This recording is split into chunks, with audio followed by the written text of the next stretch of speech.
तू चरित्र कहीं कि आज एमती अवस्था करुँ मुझे चली पार मौसा देखुच कौन ए हराम चादी चप्पल माड़ पकई गाँव सारा नाची नाची बुलाइबा। अरे जाओ गोटे माड़ चप्पल लेके आसो जाओ। अरे जाओ कुकुड़ा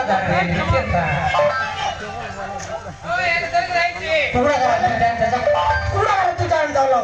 हाँ बोले आलू तू चप्पल गोटे मोटा की काटा है काटा लात रहता मोड़े आई मोड़े हर मोड़े हां तुम मोबाइल लेके वीडियो करो हां हाईलाइट हो बस हां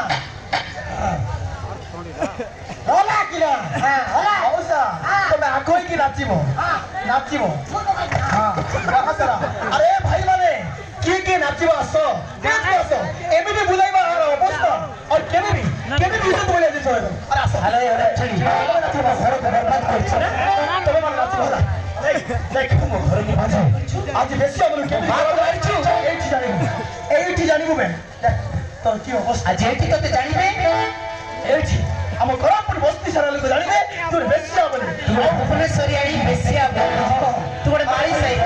अरे भाई के पट्टी और आराम जदी गांव सारा बुलेगा। अरे नाच रे मौसा नाच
नाटक दैव हाथ में भाग्यर स्टोरी अनाथ झीर लव स्टोरी भाटी गाँव 11 तारीख दिन अनुष्ठित हो।